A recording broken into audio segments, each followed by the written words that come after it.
Ladies and gentlemen, Lindsey Graham, the Honorable Lindsey Graham, has vowed new investigations into the Department of Justice official named Bruce Orr, President Obama's Justice Department. Graham, new Bruce Orr docs show FISA warrant against ex-Trump campaign aide a fraud. Now, he goes and talks about how how he's going to utilize the Senate Judiciary Committee to investigate what took place. He also stated that he was going to investigate the email scandal. Again, now Paul Sperry has brought this to everyone's attention. Lindsey Graham promises a lot of investigations, and he's yet to actually conduct his own investigation. So we have William Barr and John Durham. John Durham has an expansive probe where he already has enough information and enough evidence to prove that there was no probable cause to investigate or surveil President Trump. All the evidence was linked to Clinton. I explained that in my Federalist article that was shared by Rush Limbaugh. And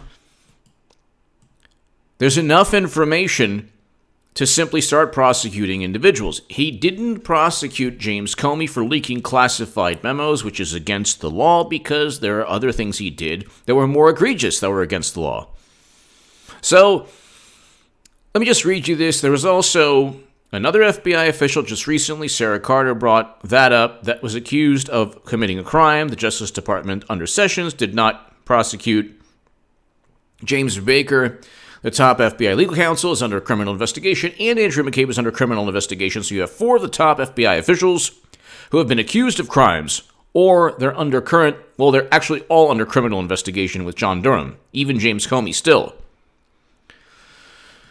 But let's just read this. New documents highlighting top Justice Department official Bruce Orr's contacts with British spy Christopher Steele, the latest troubling development for the DOJ in 2016. That's the claim from Senator Lindsey Graham, chairman of the Senate Judiciary Committee, who said Thursday on Hannity that he believes there was deep corruption in the department during last year's U.S. presidential election.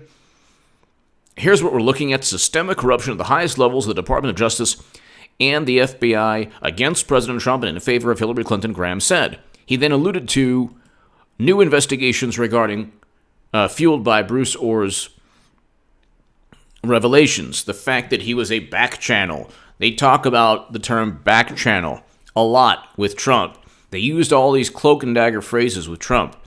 These espionage, that basically was a poorly written spy novel that they tried to paint against Trump. He worked with Putin through intermediaries and foreign agents to hack the DNC to inform the country that Bernie Sanders was cheated, and by Facebook ads that nobody saw. And the Steele dossier, and also CrowdStrike, and also Alexander Downer, all of those are linked to Clinton. But, and by the way, check out H.A. Goodman's other channel. It's growing. We're almost at 5,000 subs in like 4 days. I mean, it's unbelievable. I'm completely uncensored there, completely myself, and I talk about a dirty little secret regarding the wonderful, pristine, beautiful President Obama's administration. Also, there might be an article up. If there is, I will let you know. I might have a very important article up defending President Trump and showing how irrational the accusation against him, how the irrationality and the lack of logic used to correlate Trump's words or rhetoric to any atrocity. And I also explain, well, you'll see, but if the article is up, it'll be below. Not sure if it's going to be up today or Saturday or Sunday or Monday, but hopefully it'll be up soon. There's already enough information to indict people. It's so sprawling that John Durham needs all the information, all the evidence he can get. There are people who committed perjury. There are people who had conflicting testimony. For example, Loretta Lynch and James Comey. James Comey said that Loretta Lynch told him to call it a matter, which is an obstructive type of thing. That would be obstruction of justice if it were President Trump's administration. He stated under oath that Loretta Lynch, the Attorney General, told him to call Clinton's email investigation a mere matter. That got him queasy. He had to, consume Pepto-Bismol and eat Rolaids, and his poor little stomach just made him queasy. Loretta Lynch said that it's not true and that he's making it up, and he's the one who's lying under oath. Andrew McCabe said, my boss, James Comey, allowed... He basically blamed James Comey for the leaks, that he illegally leaked information. He also lied under oath 3 times. This is regarding the leaks, but he blamed James Comey for allowing him to leak information to the media. James Comey said, no, McCabe is wrong, and I will testify against McCabe if asked to do so. That's what friends are for. These people backstab one another left and right. It's kind of hilarious. That's why in life you got to always watch out who you hang with. In life, one of the most important things is the quality of people that you surround yourself with. If you surround yourself with people who are backstabbing, eventually you will get caught up in their mayhem. The FBI is an example of this. James Comey, McCabe, Strzok. Strzok is now suing Christopher Wray, which is hilarious. And Christopher Wray is trying to go to bat for all of them. And Christopher Wray is one of the defendants in the lawsuit. So that's hilarious. But there was never probable cause to investigate Trump because they would never have investigated Clinton under the same circumstances. You always have to, and I'm going to harp on this for the next year and a half, all throughout Clinton's run for the presidency in 2020. Because she is running again. Okay, she's not running. She's not running. Why? Because you think it's a bad idea? You think she thinks of you at night? Or does she say, hey, I have a chance? Or no, but she thinks of you. God bless you. She thinks of you. The person who says, H.A. Goodman, you're nuts. She thinks of you at night. Why aren't I 50 points ahead? Oh, I wonder what the awesome, amazing human being who's watching H.A. Goodman thinks of me and says that I'm not running. She doesn't think of you. She doesn't care what you think of her. And she's going to run. She's not running. She would be absolutely out of her mind. Yeah. But so what? Anyway, she sees it. She wants it. She gets it. She tries to grab it. Whatever the Clintons want, they get it. They either get or they try desperately to get by any means possible, any means necessary. That's it. But what? What? Yeah. If Sky News and Sky News Australia, one of the journalists there is saying it yesterday, and then you have Greta Van Susteren, then you have Steve Bannon, then you have Willie Brown, San Francisco mayor, then you have little old me. I've been saying it since 2017. And then she started an Onward Together Foundation, and she literally stated, I'd like to be president. Yeah, it's happening. It takes 2 seconds. It takes 2 seconds. She writes her name and files the paperwork. It takes 2 seconds. What do you think? It's like a big hoop that she has to... You think she has to run like a marathon? A 20-mile marathon? No. Hillary has to bench 225 30 times like the NFL Combine. Otherwise, she can't run. How could she run if she's a criminal? Yeah, she ran before. Why wouldn't she run again? But she lost the election. So what? The left is completely not just deranged in an alternate universe. They have to create their own reality to make it justifiable to vote for Clinton yet again. But it looks like Beto O'Rourke might do it. No. Beto O'Rourke's not going to do it. Sorry. Who aside from Clinton can raise $140 million in Florida? If they don't win Florida, they don't have a chance. Trump spent $6.6 million and he won Florida. So Florida is a key to that, and none of the people on it's a basic fundraising. None of the people on stage can raise enough money. She's going to raise $2 billion. She'll sign the paperwork and do the takes 2 seconds. The Clintons own the DNC anyway. So it's not like, there is no political party on the left. When she runs, it'll be so rewarding for me because everything I've ever said about the left will come true. And everything I've ever said about the whole Trump-Russia conspiracy nonsense will come true. He did not... Okay, I stated from day one, in late 2016, when they're like, I think there's this dossier, and he said bodily fluids. I'm like, this is lame.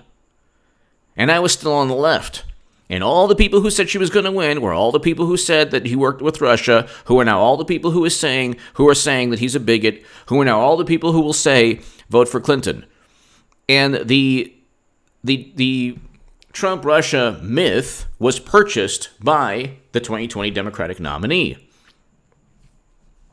Okay, so it's going to happen. But you have to at least tie in. Why is this? Ask yourself, why did we go through this as a country? Because it just so happens there's a political machine run by a couple. Okay? And those two people run this political machine. We've had it before. We've seen it before. Maybe not with just two individuals, but we've seen Tammany Hall. We've seen political machines. This is not, something that is unprecedented. We've seen this before.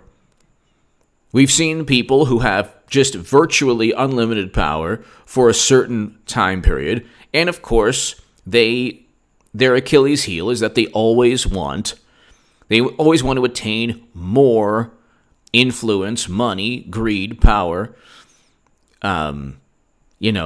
prestige. She lost the election by like 70,000 votes, and she outspent Trump 2-1. So in her mind, and the same dynamic's going to take place again, the same dynamic. People who say, oh, not again, they're going to vote for Clinton anyway. People who won't vote for Clinton, the H.A. Goodman type people, will either vote for Trump or sit it out, because there isn't a Jill Stein. And there certainly isn't a Bernie Sanders, even though Bernie Sanders is running. Okay, he engaged in the most cowardly act possible.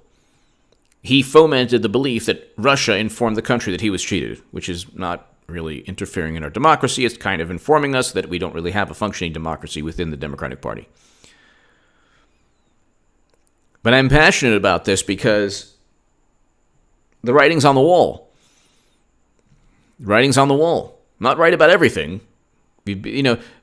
People like to make a point that she didn't get indicted. Well, she committed crimes. Trump didn't. Her crimes were covered up. Trump's crimes were fabricated. And it was just, they create their own reality. Trump doesn't even say the things they say he said. Do you realize he doesn't even say the things that they say he said? They literally either look at the subtext of things they can't manipulate, and then they completely reword what he says to paint a picture of him as this monster. Meanwhile, you have the First Step Act, you have record low Black and Latino unemployment, you have record unemployment numbers, you have an economy still doing very, very well. You have a foreign policy where he says he wants to bring home Americans from counterinsurgency conflicts, which is exactly why I voted for, why I became a Trump supporter, because he's the antithesis of the interventionist Democratic Party foreign policy. But Bruce Orr and the DOJ, he served as a back channel. He communicated with Christopher Steele and Lindsey Graham and Jim Jordan and everyone else. They all know now. Judicial Watch, Tom Fitton is the tip of the spear when it comes to this, as is John Solomon. We all know what's going on. We all know what's going on. It's pretty easy. Look, I was at the gym like a month ago, or 2 months ago, and I heard somebody on the exercise bike they were talking about the Russia nonsense, and they were saying, yeah, conservatives think that he was set up and framed, and liberals think that he worked with Russia still. And in my head, I'm like, wow, if people are talking about this at the gym, and at least now they're saying that conservatives think he was set up and framed, at least America knows that there's another side of the story. And the more we find out, the more that even Democrats will realize, okay, and then they'll justify it. They're like, well, you know what, it's okay, because he's that bad. That's the thing. What they do is, Susan Rice didn't unmask names. I don't know what you're talking about. Then it's, of course, Susan Rice unmasked names. She had to. There was, we were concerned. Then, first it's the Steele dossier, it's raw intelligence. Now it's, well, the Steele dossier had to be used because, it was the fog of conflict. John Durham already has enough to prosecute numerous people. Lindsey Graham, eventually, I believe once the election is done, and they're going to utilize, God forbid, every tragedy in the most diabolical way possible. They'll fundraise from the suffering of Americans. Democrats are sinister. They know they have no shame in their game. Do you understand? There's no shame in their game. They have no shame. They live on Twitter. That is their spiritual sustenance. That is their church. That is their place of worship. They don't believe, a great many Democrats don't believe in a higher power. The higher power they believe in is peer pressure. They gain spiritual sustenance from thinking they're morally superior and condemning and judging others.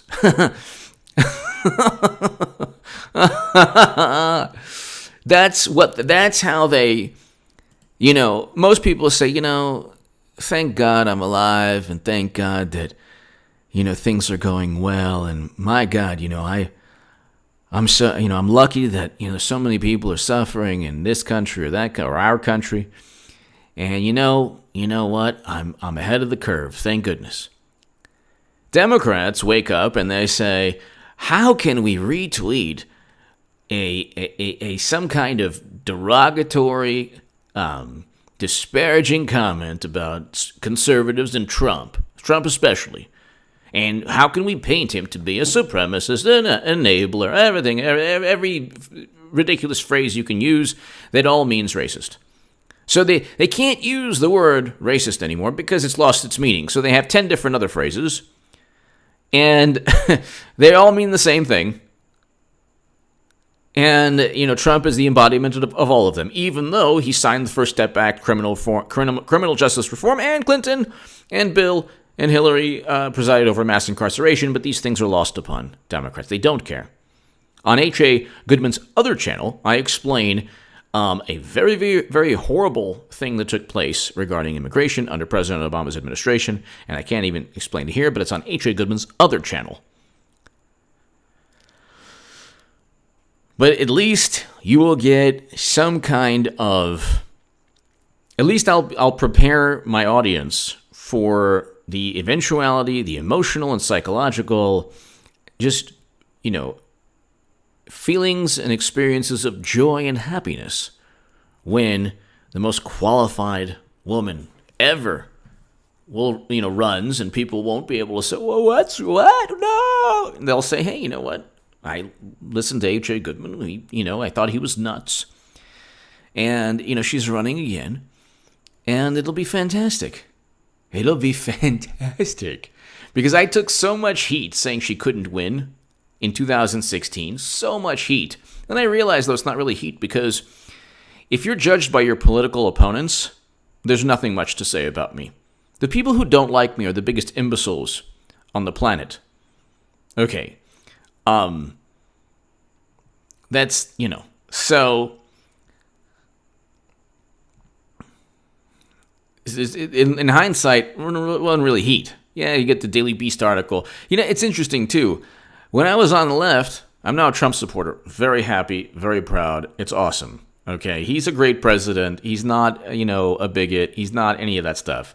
He literally doesn't. He never said the things they say that he said, and they create their own reality, and then they say, "Look at the reality we created. This is a monster." Meanwhile, his actions are doing actually very good, better than even President Obama. Obviously, Bush Bill Clinton, definitely. But the interesting thing is that they're going to vote again for a person who has, in both word, rhetoric, and deed and action, done worse than Trump on a whole bunch of issues that they claim to be at the forefront of. And when people would be like, "Oh, Jacob, man, why do you obsess over Clinton?" It's never an obsession. They'll realize that it was never me that had the problem. It was other people that had the problem. They think that, she was like Michael Dukakis.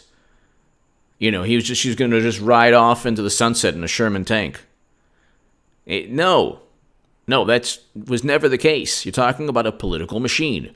A political machine that ended up fabricating a nonsensical, ridiculous hoax. When in your life did you ever wake up and think, gosh, it's possible that another country would buy Facebook ads and swing an election based on Facebook ads that nobody... Have you ever purchased anything from a Facebook ad? Do you know anyone who has ever even made a decision in their life regarding a Facebook ad? Or, if you're on Twitter, if you hear an opposing viewpoint, that only bolsters your current viewpoint. And then it's like, okay, people didn't vote because they found out that Bernie was cheated. Sorry, people don't like to vote for corrupt individuals or corrupt political entities. So their whole thing is, for 3 years, you're here, Russia informed us that we were cheating Bernie Sanders. And that's the original sin. The original sin is that he was cheated, and they never, ever, ever atoned for their original sin. And they will experience the repercussions because they'll lose again. And when they lose again, oh my God. They'll have no credibility. Look, 70+% of Americans already don't trust the media. When they lose again, can you imagine? Can you imagine, like, all of these pundits on MSNBC, CNN, all the wonderful YouTube pundits on the left who said that Trump worked with Russia? When he loses again, you'll have just... this election is going to be like 2016, but on steroids. And everything that took place in 2016, it's going to be even, more so. The emotion, they're already calling Trump's supporters worse than deplorables. Okay, now, not only do you have the Clinton email investigation that's still ongoing, but you have an investigation where Clinton purchased her own Russian hacking myth. So she'll run again. She'll be under criminal investigation in some way, shape, or form. If not formal criminal investigation, but she'll be, tied to all of this, because we already found from Bruce Orr's 302s that he was speaking with Clinton's... He and Christopher Steele were speaking with Clinton's State Department press secretary, press official. So, give me your thoughts below. Read my writing in the Federalist below. Read my writing in the Jerusalem Post below. Tell everyone about H.A. Goodman's other channel. It's a raw and uncensored version of me. Ladies and gentlemen, have a great day, and check out my latest segments throughout the day. Thank you.